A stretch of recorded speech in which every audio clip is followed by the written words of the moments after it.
Pourquoi sommes-nous réunis en ce jour du souvenir? C'est à la 11e heure du 11e jour du 11e mois de 1918 que les canons cessèrent leur feu, que l'armistice fut signé et que la paix fut rétablie alors que 66 573 Canadiens furent tués durant celle qu'on appelait la Grande Guerre. Cette guerre d'août 1919 à novembre 1918 était, croyant-on, celle qui mettait fin à toutes les guerres.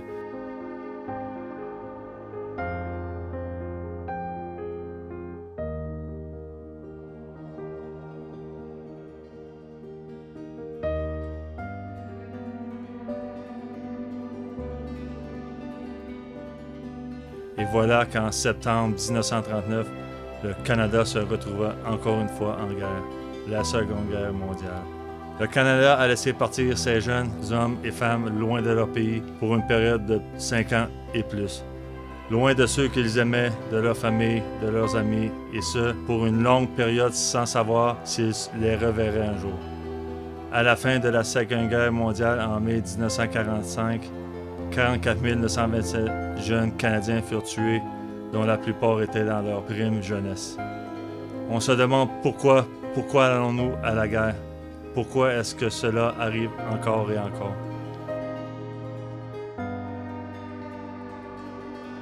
Eh bien, disons que la liberté de parole, la liberté d'association, la liberté de mouvement et de toutes les autres libertés ne sont pas gratuites. Le prix à payer pour notre liberté est celui de la vie de nos jeunes hommes et femmes qui assurent leur service. En 1934, un général a déclaré un jour « Un soldat de valeur est celui qui n'approuve pas la guerre, mais qui sait qu'il y a des causes pour lesquelles on doit se battre. » En réalité, personne ne déteste plus la guerre qu'un soldat.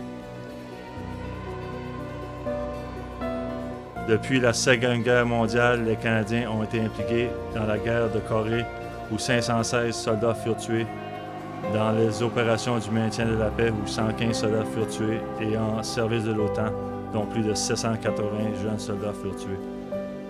À part toutes ces personnes qui ont perdu leur vie, il ne faudrait pas oublier tous ceux qui sont revenus à la maison et qui souffrent depuis des années, essayant de faire face à leur situation, à leurs émotions ou à leurs cauchemars. Nous sommes ici aujourd'hui pour se souvenir et ne pas oublier ce que nos camarades canadiens et nos compagnons d'armes ont fait pour que nous puissions vivre paisiblement en toute sécurité dans cette formidable cité, cette province, ce pays. C'est dû aux efforts désintéressés de notre personnel des Forces armées canadiennes qui continuent aujourd'hui de rester au garde-à-vous pour nous 365 jours par année, 24 heures par jour. Nous n'oublierons jamais leur sacrifice.